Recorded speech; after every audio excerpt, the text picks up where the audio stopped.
Aleluya, un aplauso fuerte al Señor. Un aplauso fuerte al Señor, el creador de los cielos y de la tierra. Aleluya. Amén. Pueden tomar asiento. Dios les bendiga a todos. Dios les bendiga más. Muchas bendiciones, ricas bendiciones de parte de nuestro Dios. Amén. Ustedes son de los valientes. Les cuento por qué. Los felicito. Hoy es uno de los días que mucha gente no va a la iglesia porque es un fin de semana largo, así que yo lo felicito a usted. No hay nada de malo en eso, pero hay que felicitar al que esté en este lugar. Así que Dios les bendiga a algunas personas. Gloria al Señor, y qué bueno que nos ha parecido estar aquí en este lugar. Saludamos una vez más a la visita que está en medio nuestro. ¿Qué tal si comenzamos rapidito? Quisiera compartir una enseñanza con usted, si así me lo permite. Amén. ¿Cuántos están listos para la enseñanza de hoy? Gloria al nombre de Jesús. Padre, te doy gracias de antemano porque sé que tu palabra es buena, es viva, es eficaz, es más cortante que toda espada de doble filo y hace el trabajo porque penetra hasta los tuétanos y divide el alma del espíritu. Señor, gracias porque sabemos que has puesto palabra en nuestra boca, nuestro corazón es receptivo para escucharla, atesorarla y nuestra mente para ser cambiada conforme a tu palabra. En el nombre de Jesús, y a ti te damos gloria y te damos honra. Amén. Fíjense que algo ahora orando, ese texto que conocemos sobre Hebreos 4:12, y no es de eso de que voy a predicar, pero sí quiero compartir esto.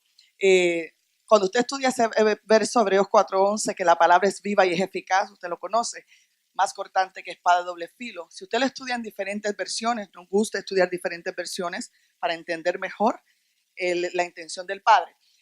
Una de las versiones dice que va hasta la médula, que la palabra de Dios llega hasta lo más profundo, o sea, la médula. ¿Usted sabe lo que hay en la médula? Lo que es la médula es que se genera la sangre. O sea, que la palabra de Dios tiene la capacidad de penetrar lo más profundo de nuestra vida, porque sangre es vida, y esa es la palabra que transforma nuestros corazones. Porque hay gente que oye palabra y no son transformados porque no dejan que la palabra penetre hasta la médula. Así que diga, voy a dejar que la palabra penetre para que me pueda cambiar mi forma de pensar y así cambiar mi forma de vivir. Amén. Ok, quiero hablar con ustedes. Vaya Juan capítulo 2. Pastor predicó algo la semana pasada o en la serie que estuviste predicando, que nos hablaba de que somos hijos. ¿Se acuerdan? Eso nos hace familia de Dios. Nos hablaba que somos ciudadanos. Eso nos hace parte del reino de Dios, reino de los cielos aquí en la tierra. Y nos estuvo hablando un poco de esto. Y también nos habló de que somos embajadores según la palabra de Dios, el libro de Efesios. Y eso nos hace parte del gobierno de Dios aquí en la tierra. Y hubo algo que de ahí sale el tema de esta enseñanza, de este tema. Y es ciudadanos, pero no de cualquier reino. Oiga bien, ciudadanos de un reino de excelencia. ¿Lo puedo repetir otra vez? Ciudadanos, bueno, si es repetir es otra vez. Ciudadanos de un reino de excelencia. Imagínese el mejor reino de aquí de la tierra. Todavía el de los cielos es mayor. Imagínese el mejor reinado de aquí de la tierra. El reinado de los cielos todavía es mejor. Y el Señor nos ha hecho ciudadanos a cada uno de nosotros de no cualquier reino, repito, sino de un reino de excelencia. Por tanto, los ciudadanos tenemos que aprender a vivir ¿cómo? ¿En mediocridad? ¿Cómo? Y en excelencia, porque una de las cosas que hacía Jesús, y lo dijiste hace un ratito, pastor, él leyó un texto que dice que el Padre muestra las obras a sus hijos. Si estuvo aquí. Y Jesús, enviado como hijo, él mostraba lo que había visto hacer del Padre. Por tanto, donde quiera que Jesús iba, era una enseñanza de lo que pasaba en el reino de los cielos. Y tú terminaste la enseñanza el miércoles diciendo cómo es ese reino. Por eso tenemos que aprender a leer las parábolas donde dice el reino de los cielos es semejante a, y eso te va a enseñar códigos del cielo para traerlos aquí a la tierra. Aleluya. Así que le dejo esa tarea. Ciudadanos de un reino de excelencia. ¿Cuántos sabemos que somos un equipo? ¿Y cuántos sabemos que los que somos del Señor, los que hemos nacido de nuevo, estamos trabajando para el mismo Padre, para el mismo Jefe, para el mismo, gloria al nombre de Jesús, Rey de Reyes y Señor de Señores? Y algo tremendo pasa en los equipos, porque usted dijo que somos equipo. Cuando alguien del equipo hace todo con excelencia, todo el equipo se beneficia. Ya el Señor empezó a hablar, lo sentí fuertemente. Pero cuando se hacen las cosas o alguien del equipo sin excelencia, créame que todo el equipo también lo sufre. Por tanto, la iglesia de Jesucristo, ustedes saben que nosotros creemos que para Dios lo mejor.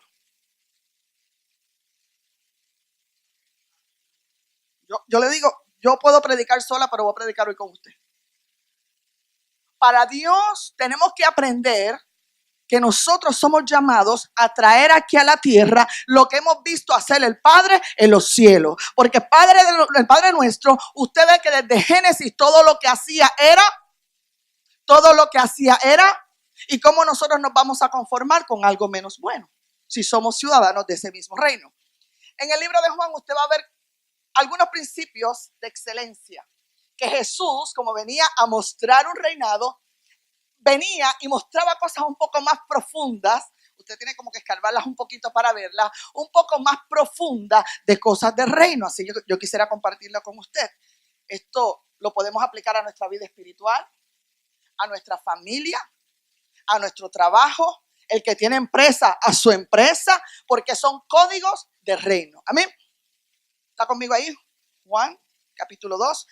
Voy a leer desde el 3 hasta el 9 solamente, en el nombre del Padre, del Hijo y del Espíritu Santo. Amén. Entonces dice que al tercer día, capítulo 2, se hicieron unas bodas en Caná de Galilea y estaba allí la madre de Jesús. Y fueron también invitados a las bodas Jesús y sus discípulos. Y faltando el vino, la madre de Jesús le dijo, no tienen vino. Tremendo, porque como Jesús era del reino, no se puso a criticar de que no había vino. Y dijo, entonces hay algo que podemos hacer aquí. Y algo que dice es, Jesús le dijo, ¿qué tienes conmigo, mujer? Aún no ha venido mi hora. Subraya la palabra hora. Su madre dijo a los que servían, haced todo lo que os dijere. Y estaban allí 6 tinajas de piedra para el agua, conforme al rito de la purificación. Voy a explicar un poquito sobre eso. De los judíos, en cada una de las cuales cabían 2 o 3 cántaros. Jesús les dice, llenad estas tinajas de agua, y las llenaron hasta arriba. Entonces les dijo, sacad ahora y llevadlo al maestresala, subraya la palabra maestresala, por favor, y se lo llevaron al maestresala. Versículo 9, cuando el maestresala probó el agua hecha en vino, sin saber él de dónde era, aunque lo sabían los sirvientes, de dónde se había sacado el agua, llamó al esposo. Y ustedes saben que al final dice que el mejor vino fue guardado para el final.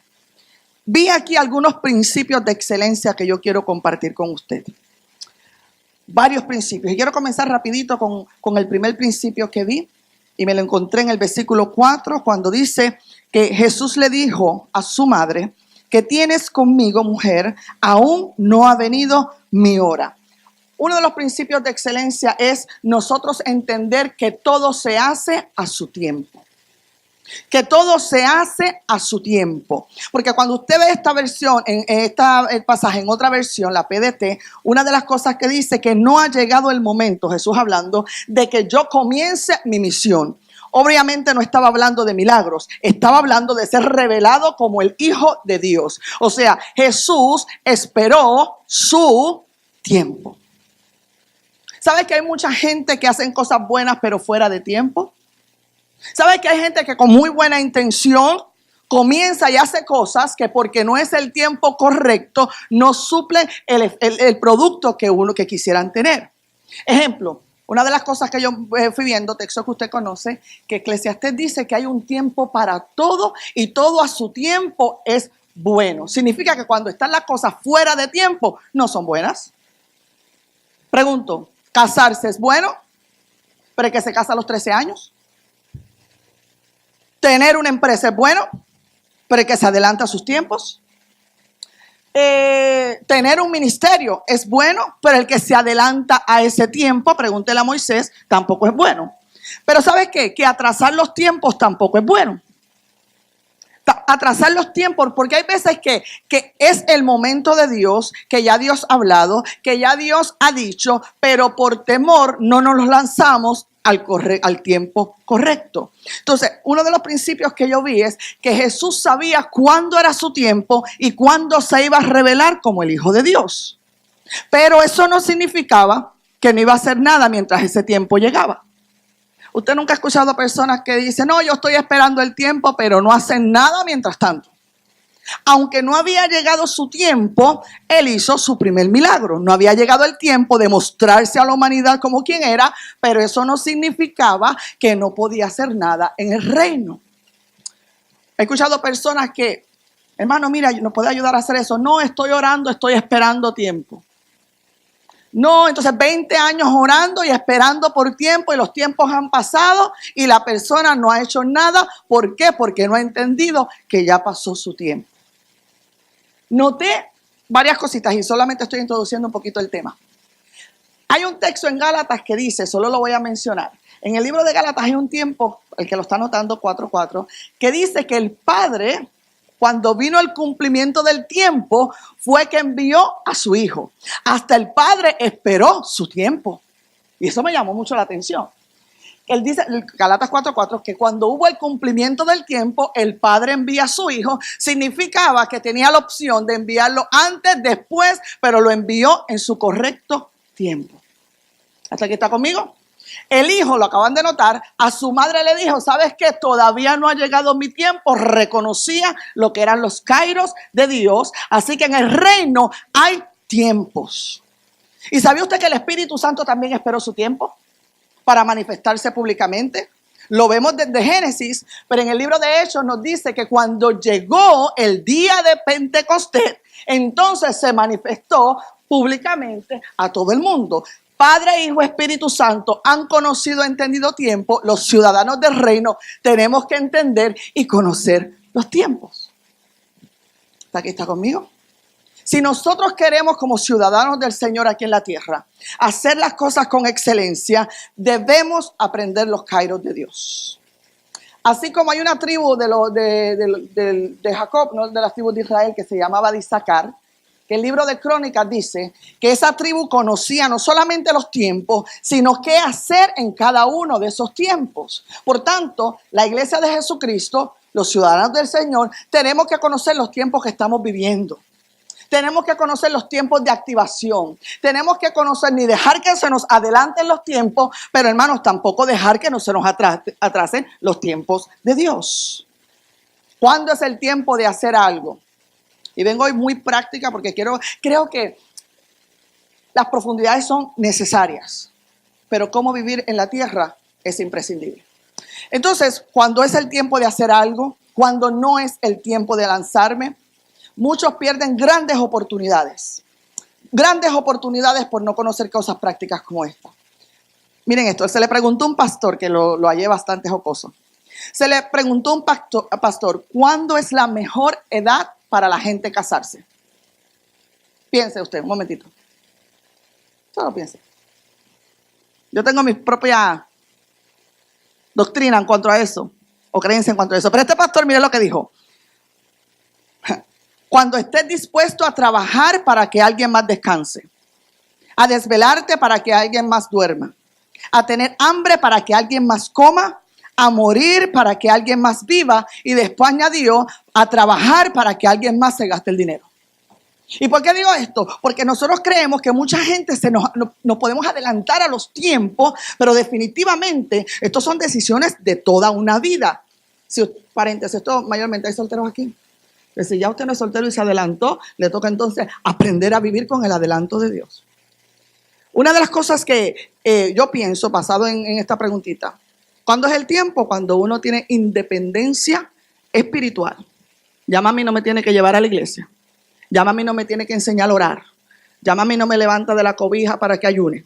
Independencia emocional, o sea, que no necesito que alguien todos los días me limpie las lágrimas. Que no soy un mal de nervios. Y también independencia financiera. Para mí, esa es la forma de saber que alguien está listo, que es el tiempo correcto. No haga como algunos que yo conozco por ahí, no aquí, en otros lugares, en otros planetas, que le piden dinero a los padres para llevar a la novia al date. Significa que todavía no es el tiempo. ¿Amén? Casarse es cuestión de carácter, no de que alguien te haga feliz. Muchas veces en consejería, ¿por qué te quieres casar? Ay, porque es que me hace feliz. Uno no se casa, yo no sé si alguien está pensando casarse aquí, pero voy a decir esto, para que alguien te haga feliz.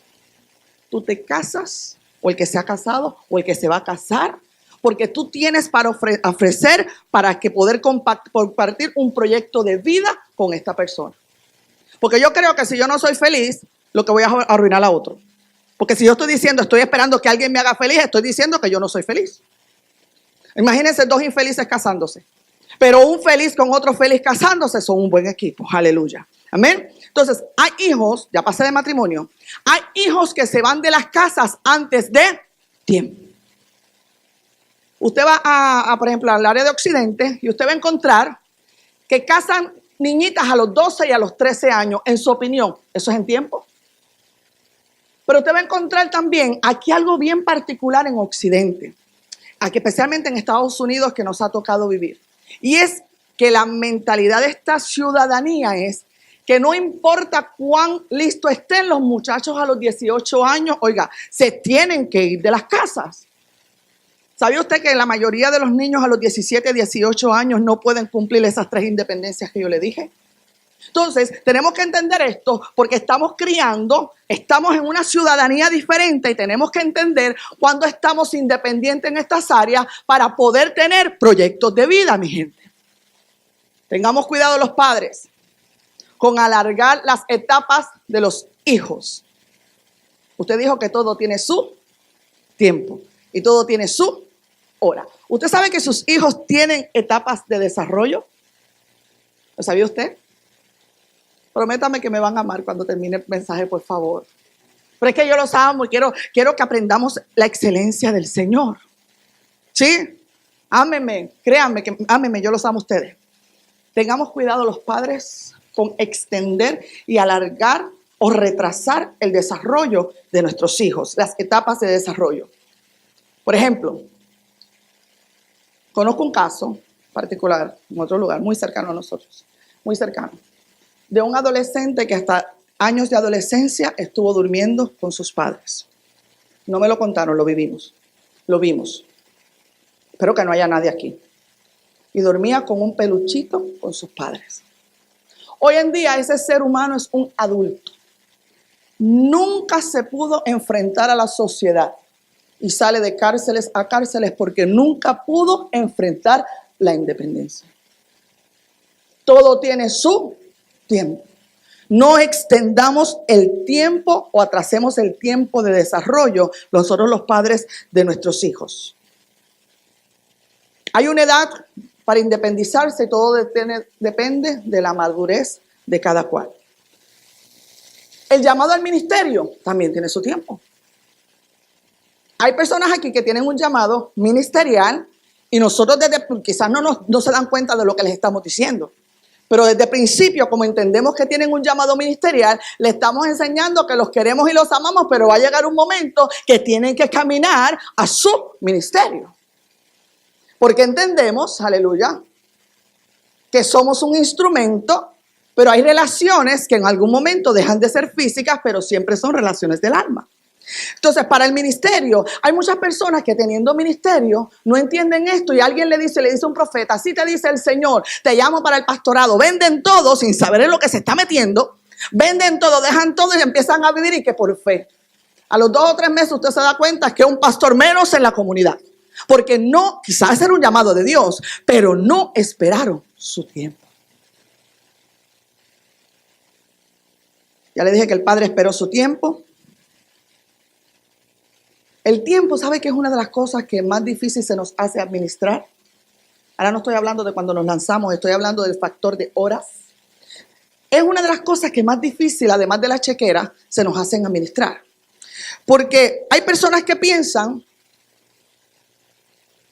que otros, porque son exitosos, tienen más horas en el día que usted, que yo. Todos tenemos la misma cantidad de horas, pero no todos administran el tiempo de la misma forma. Por tanto, en un reinado de excelencia tenemos que nosotros también, además de saber cuándo lanzarnos, cuándo tomar decisiones, también administrar las 24 horas que todos tenemos. Un dato importante que yo estaba estudiando en la cultura judía. Usted sabe que en la cultura judía el Torah es al pie de la letra, usted sabe, ¿verdad? Y una de las cosas es que la palabra dice que el día, o sea, que el Señor trabajó 6 días, uno descansó. No le estoy diciendo que haga, le estoy diciendo lo que hacen los judíos, y que se trabajan 12 horas. Pues en la cultura judía usualmente se trabaja 6 días a la semana, 12 horas al día, y a eso se puede, además de otras cosas, ¿verdad?, valer el éxito que ellos casi siempre tienen en todo lo que emprendan. Y hay veces, no digo que lo haga, pero hay veces que hasta nos quejamos de 2 o 3 horitas que aquí en Occidente trabajamos. Le explico. Hay veces que ni siquiera descansando 2 días tenemos tiempo para servir al Señor. Hay veces que trabajando, mira, he conocido casos, no aquí, pero casos que ni siquiera se trabaja secularmente, pero nunca tienen tiempo para nada. Y hay otros casos que es cómico, porque hay veces que cuando la gente no quiere hablar con nosotros, dice, no la llamé porque usted estaba bien ocupada. Entonces, sí, a mí me pasa mucho, si yo me echo a reír. Porque algo que hemos aprendido en el ministerio es que el tiempo no nos hace, no nos controla. Nosotros controlamos nuestro tiempo. Por la gracia de Dios, en algún momento tenemos familia. Hay personas que piensan que los pastores no lavan ropa. El otro día fue alguien a casa, estaba en mis quehaceres, y yo me reía y le decía así, porque las personas piensan que los pastores vamos volando por ahí. Pastores vamos a citas médicas, vamos a las reuniones de los hijos, en la escuela. Tenemos trabajo secular muchas veces.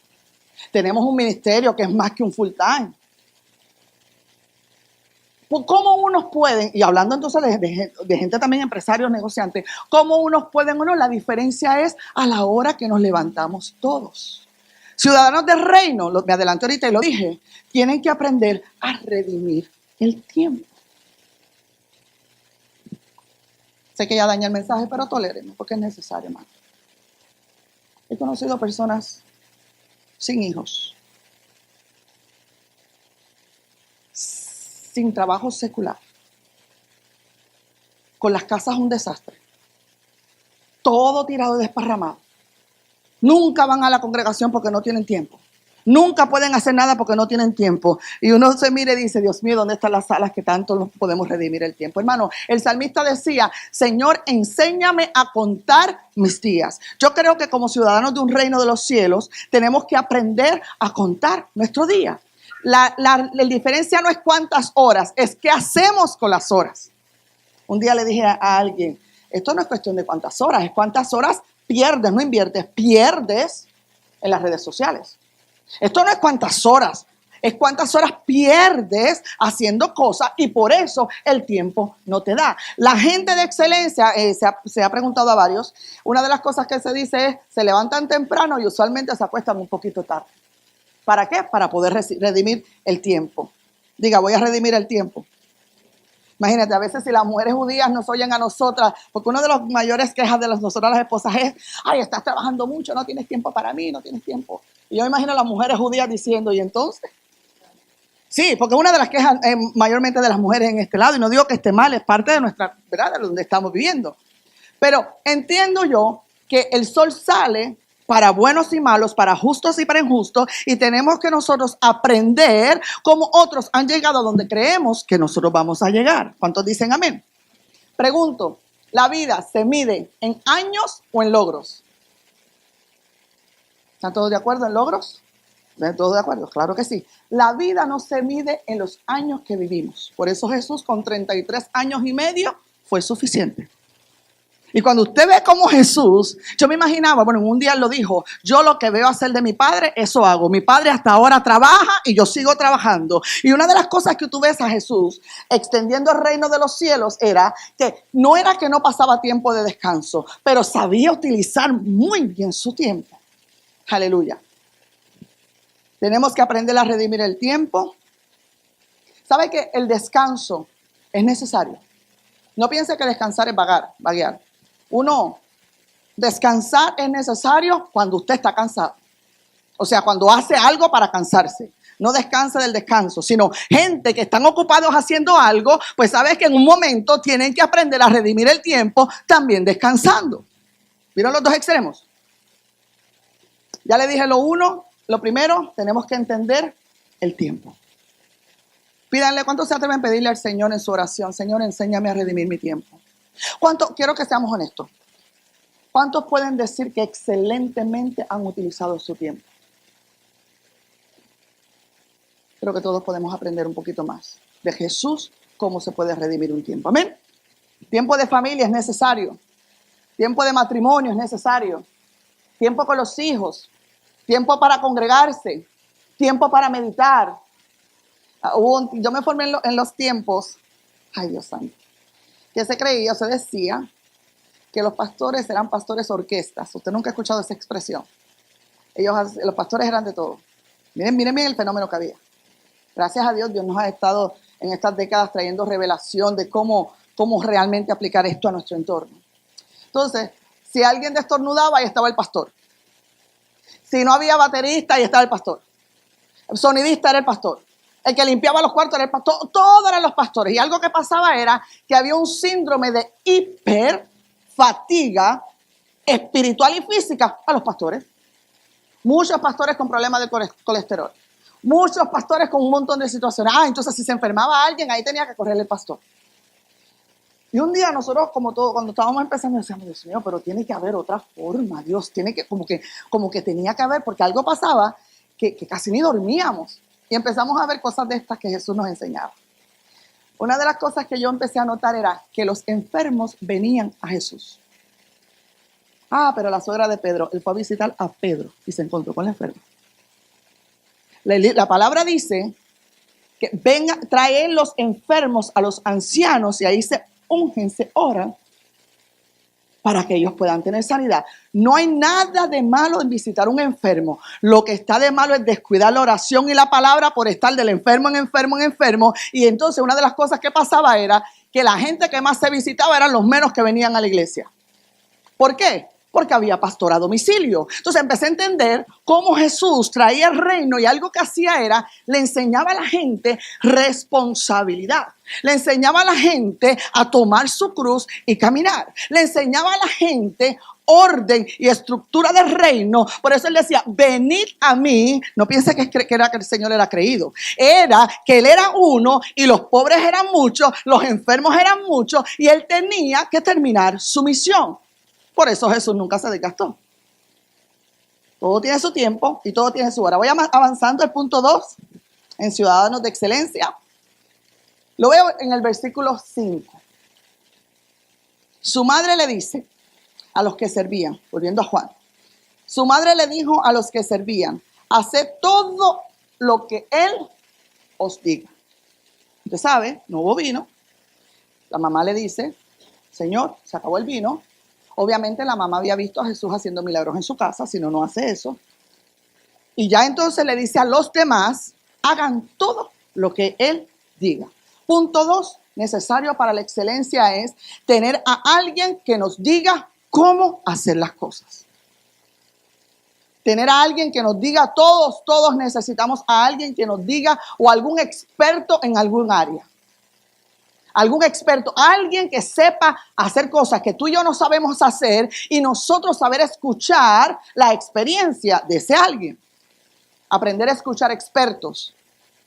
Todos necesitamos saber cómo hacer las cosas. La madre le dice a ellos, el experto aquí es Jesús, todo lo que él diga, ustedes hagan. ¿Sabe que mucho problema que tenemos es que no queremos escuchar la voz del experto? ¿Tienes a alguien que te diga cómo hacer las cosas? Ahora hablando en el plano terrenal. Eso se le llama accountability también. Alguien que tú te puedas reportar, que puede evaluar, que te pueda decir también cómo hacer las cosas. Hay gente que dice, no, yo no confío en nadie. Porque la Biblia dice, maldito el hombre que confía en otro hombre.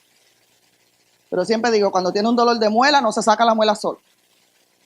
Si tiene algún problema, alguna cirugía, no se hace la cirugía solo.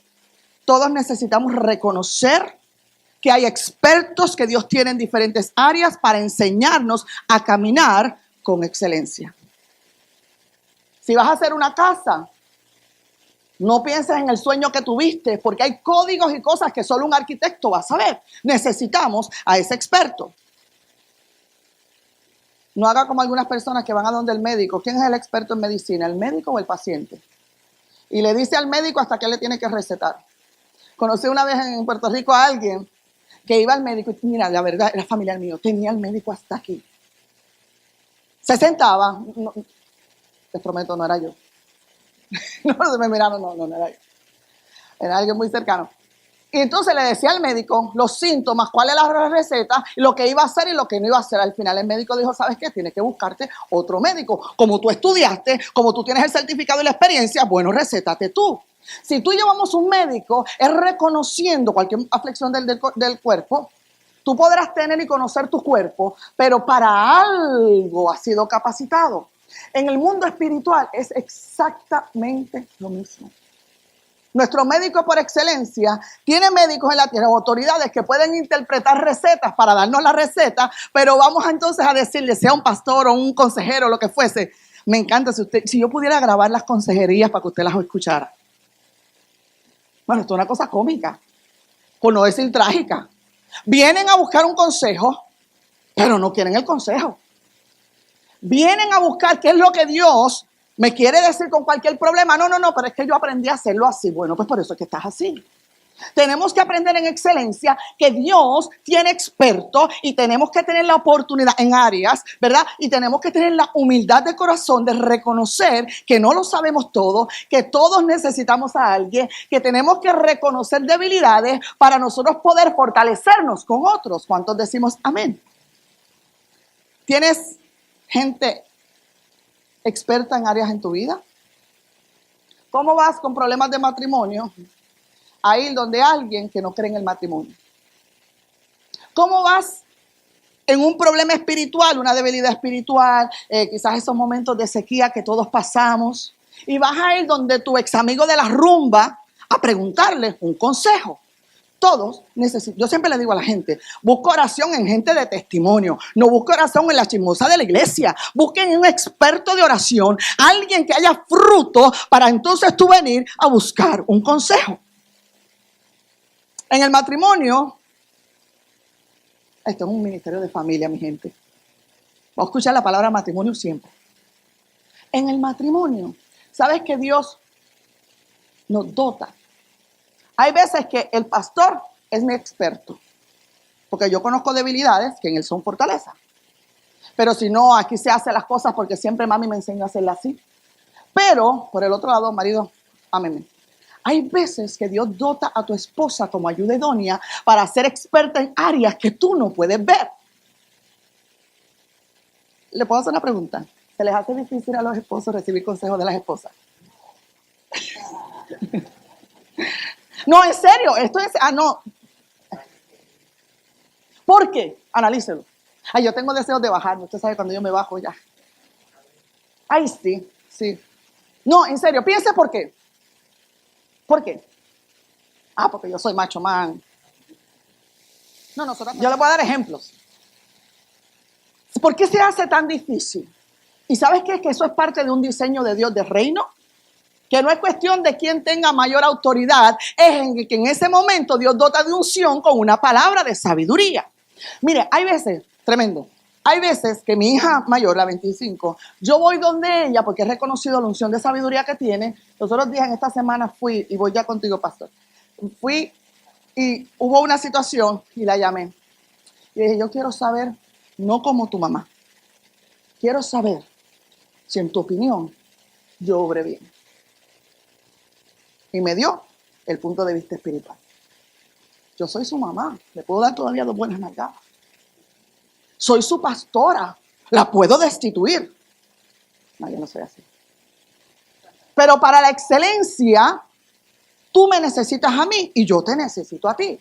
No hay nada de malo de alguien en autoridad decirle a alguien que con los que trabaja, decirle, ¿qué tú crees de esto? ¿Quedó bien esto? ¿Sabes que mucha gente, y ahora voy a los hogares, por el problema del ego, por el problema del egoísmo del huerto, no soportan que nadie les diga cómo hacer las cosas?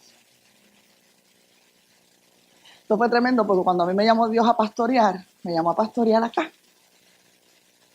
Con lindas culturas, que habían personas que nada más veían una mujer con micrófono. ¿Y cómo es posible que una mujer con micrófono? Así es Dios.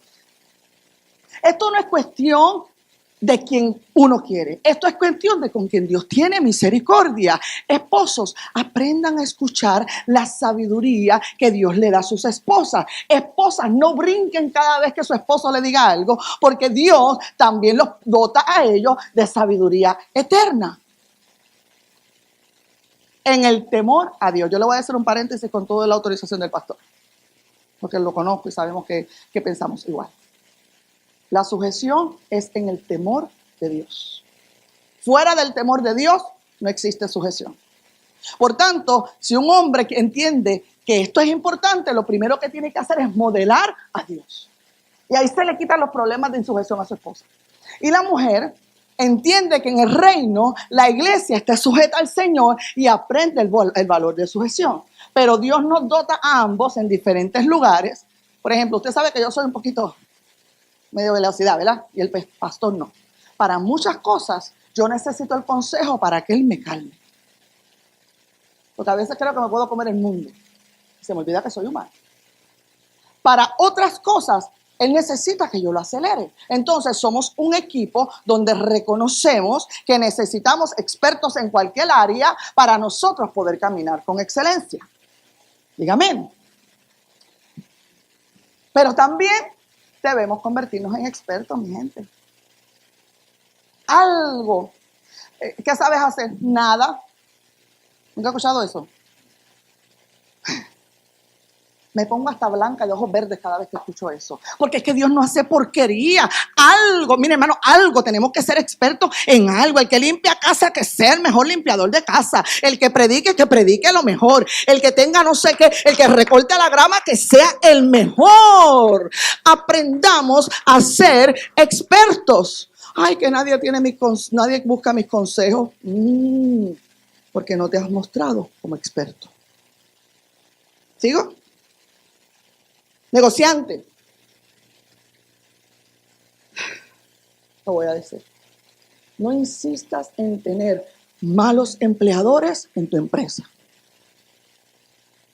Ay, es que me da pena, con pena no se come.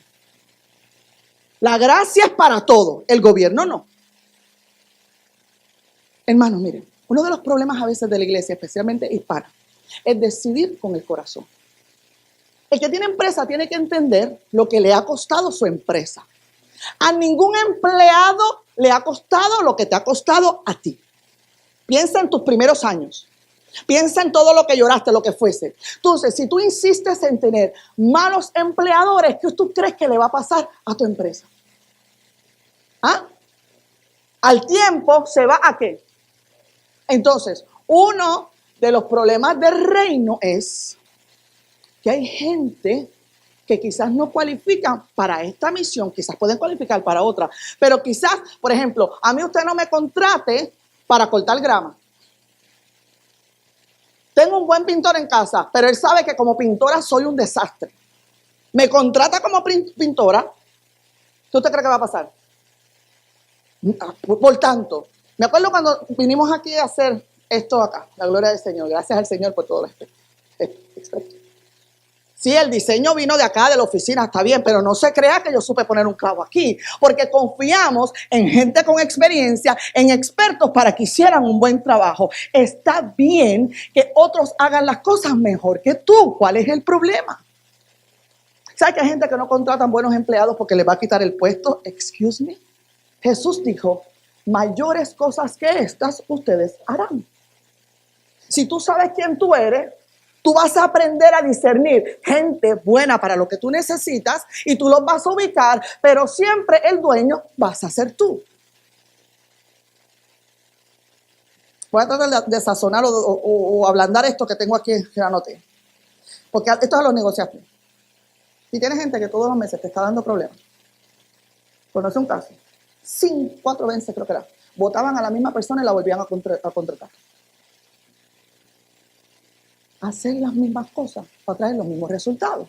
Por tanto, aunque te duele en el corazón, despide a los malos empleados, porque es tu empresa. No te preocupes que eso va a dar tiempo, espacio a buenos empleados que vengan. Y esos malos empleados van a buscar malas empresas para trabajar. Tranquilo. Si lo tuyo es bueno, si tu empresa es buena, trata de buscar buenos empleados. Pero eso también implica que hay gente que va a venir sin experiencia, con el buen corazón, pero como tú eres experto, tú le vas a enseñar. Tú vas a ser buenos empleados. Pero definitivamente hay gente en negocios y en ministerios que no tienen el corazón de obreros, el corazón de servicio. Por tanto, como tú eres un ciudadano de excelencia, vas a tener que entender que hay personas que no pueden caminar en tu misma misión. ¿Sí o no? Jesús amaba a todo el mundo, pero él no escogió a todo el mundo. Y con todo eso sale con los Judas. No sale con él lo escogió. Pero entonces hizo su propósito, ya no cualificaba para el trabajo. Entonces nosotros, especialmente acá los hispanos, tenemos que aprender a decidir más con la mente, menos con el corazón, cuando se trata de cosas prácticas de nuestra vida. Amén. Fíjense que Jesús, estamos aprendiendo algo. ¿Sí? Jesús no echó a perder el vino, porque él sabía cómo hacer un buen vino. Jesús no se puso a inventar. No hay nada malo que a veces inventemos y que Dios nos va capacitando. No, de eso no es lo que estoy hablando. Estoy hablando es que hay veces somos muy inventores. Hay gente que dice, echando a perder se aprende. ¿Se han escuchado eso? Eso es en nuestros países latinoamericanos. No le pregúntale a un judío. Pregúntale a un americano. Es cierto, echando a perder se aprende, pero no tiene que ser en tu empresa. Es cierto. Hay personas que piensan que el púlpito es para desarrollar sus talentos. El púlpito no es para desarrollar talento. Tu casa es para desarrollar talento. Quizás el discipulado, sirviendo, ahí tú vas desarrollándote. Y la gente a veces se enoja. ¿Por qué no? Porque ¿cómo me voy a desarrollar en el púlpito? Perdóname, en el púlpito uno no se desarrolla. En el púlpito se sirve la mejor comida. ¿Ven? Primero, tiempo. Segundo, hay que escuchar a los expertos o a los que saben. 3, lo vi en el versículo 6. Juan 2:6.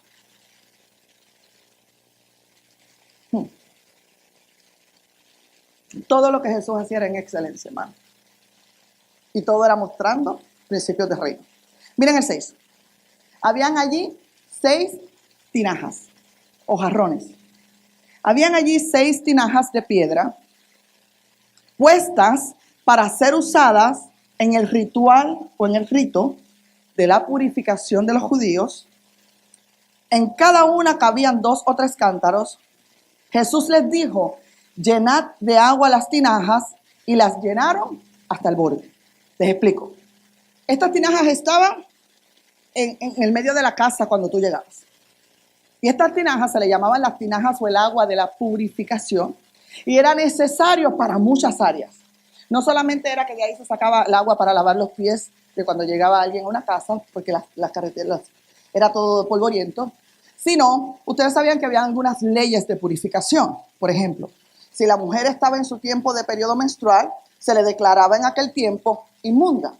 Y todo lo que tocaba se convertía en inmundo. Entonces, de esas tinajas se sacaba agua para limpiar todo lo que había tocado esta mujer. O si tú habías un hombre o lo que fuese, tocaba cualquier cosa inmunda, para eso eran esas aguas de la purificación. No hay nada malo de eso. En el agua de purificación, obviamente el agua tiene muchos símbolos. El espíritu, la palabra, la santidad, todo eso. Pero miren algo que Jesús hizo. Él pudo buscar copas, buscar otras cosas para hacer este milagro. Pero es que todo tenía un propósito. Y él quiso usar estas aguas de la purificación, estas tinajas, que se usaban para esto, que para el religioso era el mayor atrevimiento posible que alguien podía hacer. No lo mataron ese día porque él todavía no había cumplido su tiempo. Jesús tomó estas jarras donde ponían esta agua, que era la purificación, lo acabo de explicar. ¿Por qué? Porque Jesús quería enseñar que hay veces que hay rituales que hay que romper para que pueda venir el vino nuevo, que vino es tipo de gozo, vino es tipo de vida, vino es tipo de un nuevo pacto, porque hay veces que estamos con tanto y tanto paradigma que no dejamos que lo nuevo de Dios pueda llegar a nuestras vidas. Como un principio de excelencia hay veces que nos va a tocar romper paradigmas. Dáselo fuerte al Señor. Hay veces, hermano, hay veces que los paradigmas, la religiosidad, que mi abuelo lo hizo así, que mi mamá lo hizo así, que en la familia todo el mundo lo hizo así, hay veces que van en contra de la excelencia de Dios. Él está estableciendo varias cosas, vi aquí, voy a ir ya casi por concluir, varias cosas vi aquí. Tenemos que aprender que el que nos purifiquemos no significa que tenemos el gozo del Señor. ¿Ustedes nunca han visto gente que habla mucho de santidad y solamente con las caras largas?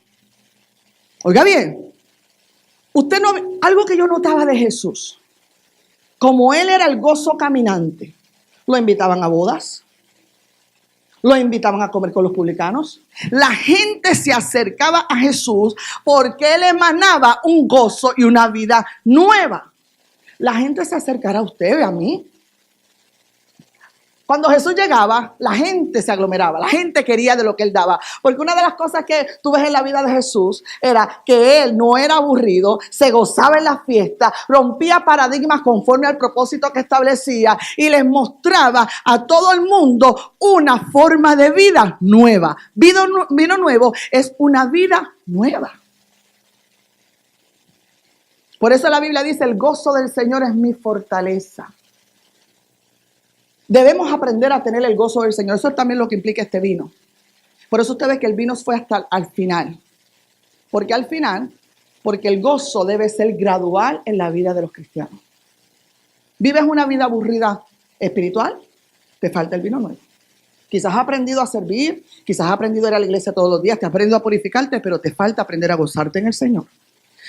Estás viviendo una vida rutinaria en tu matrimonio, te has quedado con las aguas de purificación, pero te hace falta el vino nuevo. Este principio lo que dice es romper rutinas, romper paradigmas, entender que Dios tiene una misericordia nueva cada mañana y que la vida en el Señor es una vida de gozo, es una vida de paz. No digo que no se llora, pero aún llorando tú te puedes gozar. ¿Sabes que somos la única criatura capaz de reír? Los animalitos esos que parecen que ríen, no es que ríen. Tú sabes que nosotros somos los únicos seres que somos capaces de reír. Es más, practica una sonrisita ahí donde usted está. Somos los únicos que podemos transmitir el gozo del cielo aquí en la tierra. Pero si tenemos todo el tiempo caras largas, si a veces tenemos los hogares tan difíciles, hermano, que hasta el perro no quiere entrar. ¿Usted nunca ha visto un perro que no quiere entrar a su casa? No, hermano, nosotros estamos mostrando un reino donde allá arriba hay buena alabanza, donde allá arriba se goza, donde, mira, el sentido del humor de nuestro Creador, déselo fuerte. Eso nos está enseñando cómo vivir. Si usted tiene empleados, mira, haga cosas diferentes con sus empleados. De repente, dígale, qué sé yo, llévenselos a comer, a almorzar. Yo no sé lo que usted quiera hacer. Mano, mire, ¿sabes que mucha gente no le sirve al Señor por el mal testimonio que damos en las iglesias? Aquí no pasa, gracias al Señor. Espero que no, Dios mío. Aquí una de las cosas que la gente viene y nos dice siempre es, qué lindo recibimiento me dieron. Mira, yo he ido a lugares que yo digo, oh my God, si no fuera porque tengo que predicar, me voy de aquí. No, hermano. Abracemos o saludemos, sonríe esa dentadura hermosa que Dios le ha dado a usted. El sentido del humor del Señor es tan tremendo que cuando usted mira para el lado, mira la diversidad. Unos altos, unos pequeños, unos con orejitas grandes, otros no. Porque Dios es así. Salgamos de los paradigmas, salgamos de la rutina. La agua de la purificación es importante, pero el vino, el gozo del Señor es mayor. Por eso tanta gente quería de Jesús. ¿Usted cree que Jesús era aburrido? No, Jesús no era aburrido en su ministerio terrenal. Estaba, no sé si tú lo dijiste hace poco, los pajaritos. Ustedes saben que los pajaritos, creo que no me acuerdo si lo dijiste, ¿no? Los pajaritos que cantan, los que cantan, construyen un sinnúmero de veces su nido. Sinnúmero de veces. ¿Por qué? Porque la naturaleza le destruye sus casas. Cuando no, los depredadores le quitan sus casas. Cuando no, los humanos les quitamos sus casas. Pero algo tremendo que canta y canta todo el tiempo mientras está construyendo, pero cuando se le destruye la casa, guarda unos minutitos de silencio y luego vuelve a cantar y vuelve a construir. La vida viene en momentos difíciles, pausa, canta y vuelve a construir. Creo que ya casi voy cerrando. El gozo que el Señor nos ha dado tiene muy poco que ver con el mundo religioso. Tiene que ver más con el tiempo que pasamos con Él. Tiene que ver más con lo que vemos de Él hacer. Tiene que ver más con nuestro crecimiento en el Señor. Tiene que ver con que Él ponga el mejor vino de gozo en nuestras vidas, en nuestros ministerios, en nuestros matrimonios, en nuestras familias. Solo te pregunto, ¿hay risas en tu casa? ¿Juegas con tu familia? Tus hijos todavía, que tenga hijos, les gusta estar rodeadito contigo. ¿Verdad que sí? Eso es bien importante para contestar, para ver si estamos transmitiendo el gozo del Señor. Amén. El llamado de Dios no es frustración. No es para frustración, es para realización. Si estás frustrado, sumamente frustrado, seguramente hay cosas que hay que cambiar. No piensa en su esposo o en su esposa, por favor, eso ya no se cambia. Pero sí podemos cambiar la forma como hacemos las cosas. Amén. ¿Tú crees que Dios, lo he dicho antes, nuestro Padre que es bueno, te va a crear y diseñar para ti una mala familia, un mal matrimonio, y después te va a decir, y ahora para que aguantes hasta que la muerte te separe? No. Si estamos viviendo en frustración, es que estamos haciendo las cosas con otro diseño que no es el diseño del cielo y no lo podemos transmitir aquí a la tierra. Para resultados diferentes tenemos que hacer cosas diferentes. Último, dos puntitos más. Versículo 8. Jesús le dice, sacad ahora un poco, hablando del vino, ya cuando hizo el milagro, y llevadlo al maestresala. Y se lo llevaron. Cuando el maestresala probó el agua convertida en vino, y como no sabía de dónde venía, llamó al novio y le dice, todo hombre sirve el mejor vino primero, y el peor para después, pero tú has guardado el mejor vino para el final. ¿Qué nos habla esto? Dos cosas. ¿Qué es un maestresala? Maestresala era, en las bodas, era como un maestro de ceremonia mezclado con alguien que supervisaba los servicios, mezclado con alguien que probaba todo antes de servirse. Eso era lo que era un maestresala. Entonces, una de las cosas que yo vi aquí era, ¿quién hizo el vino? Jesús. Y Jesús hizo un buen vino. Jesús es el Mesías. Jesús es el Cristo. Pero Jesús reconocía lo que era autoridad delegada y aunque Él era el Señor, Él no dijo ahora lo sirvo yo, sino Él, ¿qué fue lo que hizo? Trabajó en orden. En el reino se aprende a trabajar en orden. ¿Qué es lo que Él está diciendo? Yo podré hacer el milagro. Yo soy el Señor, pero yo establezco autoridades que prueban el mejor vino. ¿Qué es un maestresala? Anote por ahí, excelencia sin respeto a la autoridad es rebelión. Repito, excelencia sin respeto a la autoridad se llama rebelión. Jesús es el que lo hizo bien. Tú puedes hacer tu trabajo excelentemente, tú hacer lo que haces excelentemente. Eso está muy bueno. Pero todos necesitamos alguna autoridad. Si tú eres empleado, quizás tú eres el mejor en ventas, pero eso no te hace el dueño de la compañía. Tú puedes hacer bien las cosas, pero necesitamos la autoridad de otros. Así lo estableció el Señor. Aunque Jesús siendo el Mesías y habiendo hecho el milagro, Él sometió su milagro a la autoridad de quien supervisaba la boda, que era el maestresala. En el gobierno, ¿quién era mayor? En el gobierno, ¿quién era mayor? Jesús, el Señor Jesús. Pero en la boda, La autoridad la tenía el maestresala. Aquí le hemos enseñado a algunas personas, o personas que quizás afuera tu empleado es fulano de tal, pero quizás aquí ese empleado puede ser tu autoridad espiritual. Entonces la excelencia nos enseña que no es cuestión de posición y de quien más sepa, sino a quien Dios le delega la autoridad. Este maestresala era el responsable de probar, era el responsable de repartir y era el responsable de dar el visto bueno al milagro del Señor. Jesús no usurpó la autoridad del maestresala. Interesante.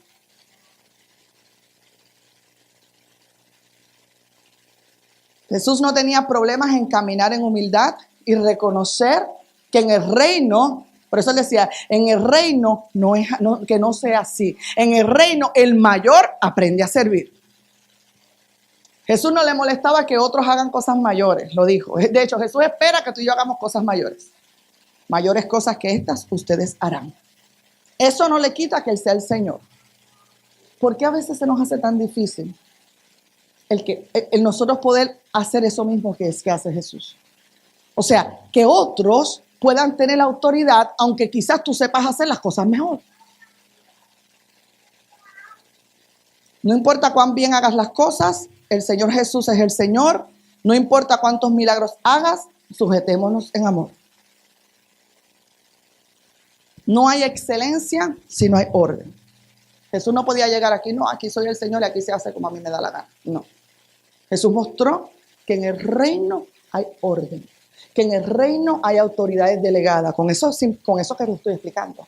Le mostró a ellos que el Señor nunca usurpa el orden que Él mismo establece. No usurpa la autoridad que Dios establece. Último, ahí mismo en ese mismo texto que leí. Usted sabe lo que es control de calidad. En las compañías debe haber control de calidad. Y el control de calidad no debe ser el mismo jefe o la misma persona. Le voy a explicar por qué. Cuando usted pinta, como aquí hay varios pintores, para usted lo hace perfecto. Por tanto, usted no puede decir si es perfecto o no. Tiene que haber otro que conozca de pintura, que pruebe si esa pintura es correcta. ¿Cómo podemos aplicar esto a la enseñanza que estoy trayendo de control de calidad? Tienes a alguien que prueba lo que haces y dice que está listo para servirse. No estoy hablando de un experto que sepa hacer las cosas. Alguien que pruebe tu producto. Ejemplo, ¿quién puede probar mejor el producto de un papá si no es su familia, si no es su esposa, si no son sus hijos? Eso viene siendo más pesado.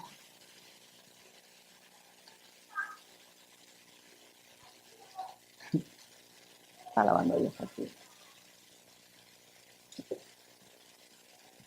Qué lindo cuando uno va a visitar otras iglesias, eso es muy bonito, y vas y predicas, eso es muy bonito. La gente te dice un montón de cosas porque se enamoran de la unción, eso es muy bonito, pero ellos no prueban el vino que se sirve aquí. En eso, ustedes son los maestresalas.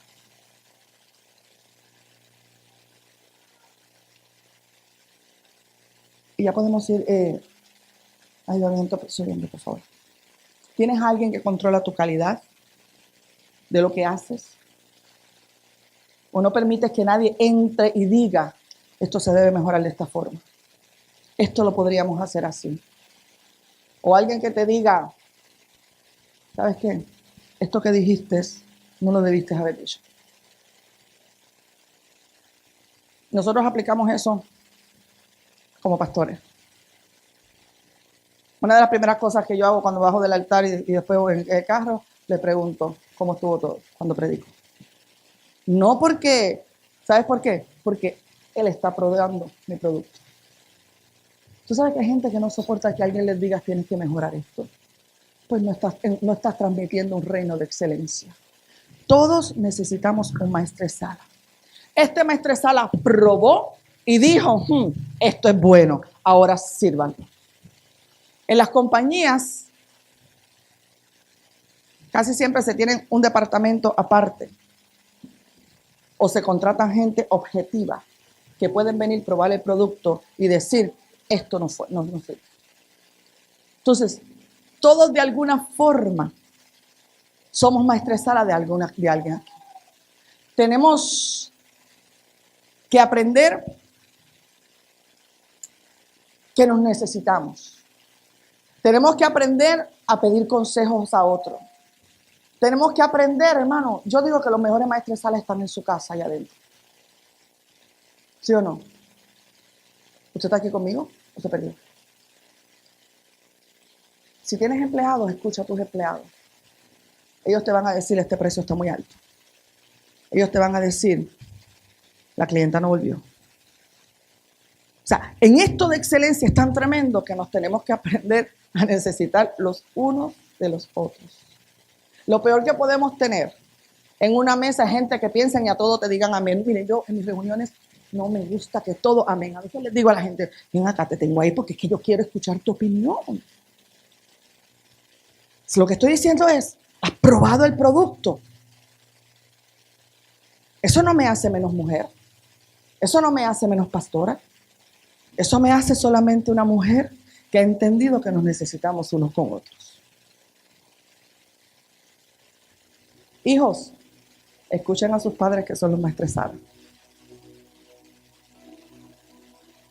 Los que estén en tiempo de amores o de novicitos y toda la cosa, que primero el maestresala de su casa pruebe si el producto es bueno o no es bueno.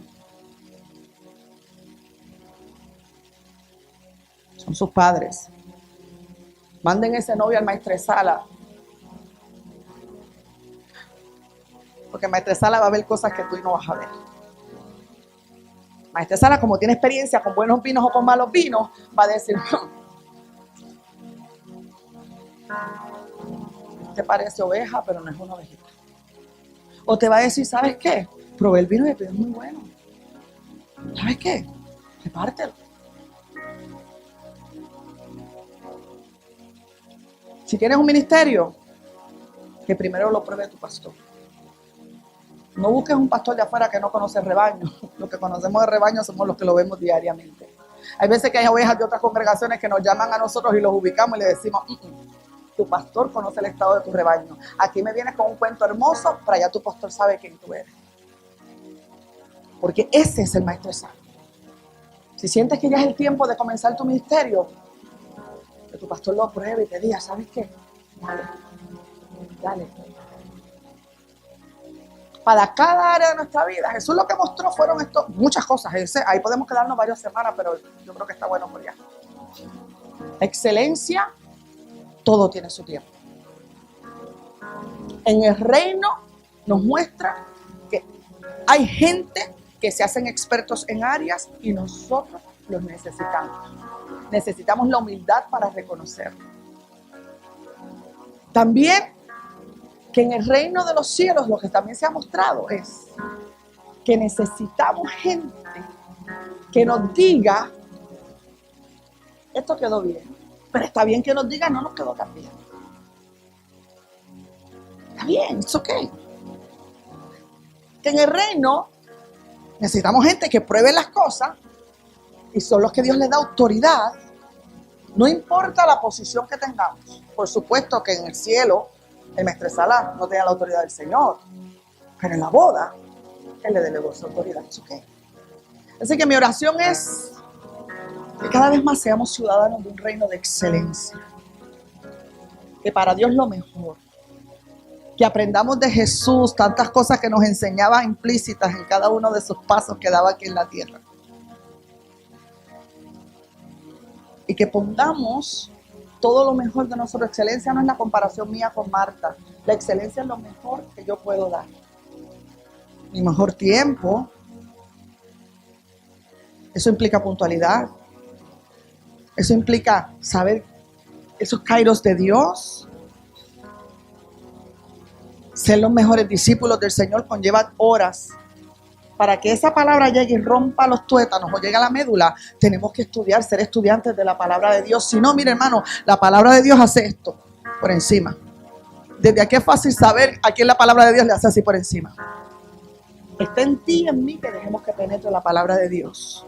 Y decir, ¿sabes qué? Yo quiero ser gente como Jesús aquí en la tierra, que mostraba muy bien lo que hacía el Padre y todo lo que hacía era bueno y todo lo que hacía era con su excelencia. Padre, gracias. Gracias, Señor. Qué bueno que con tu unción de maestro siempre estabas enseñando una mejor vida. Que si nosotros cada vez más la vamos aprendiendo, vamos a poderte servir mejor, agradarte mejor y mostrar mejor ese reino de los cielos aquí en la tierra. Ayúdanos a ser humildes para entender qué áreas tenemos que fortalecer, qué áreas tenemos que trabajar, qué áreas tenemos que crecer, Señor. Gracias por la paciencia y el amor que tienes con nosotros. A mostrar que hay paradigmas que hay que romper porque hay un vino nuevo, un gozo nuevo que tú traes, Señor. Gracias por todo lo que haces en el nombre de Jesús. Gracias, pastora, por esos puntos que yo creo que esas práctico. Por eso dije, esto no las aplicamos toditos en todas las áreas. Amén. Padre, yo te doy gracias. Señor, yo recibo tu palabra. Señor, yo te doy gloria y honra, Señor, porque tú nos muestras esos principios maravillosos por los cuales vamos a estar viviendo por la eternidad, Señor. Principios de esa excelencia maravillosa que hay en tu reino, Señor amado, donde, Señor amado, todo es posible, donde ya tú dijiste, Señor, consumado es, Señor amado. Padre, gracias, Señor. Gracias por tu amor, gracias por tu misericordia. En el nombre de Cristo Jesús. Amén.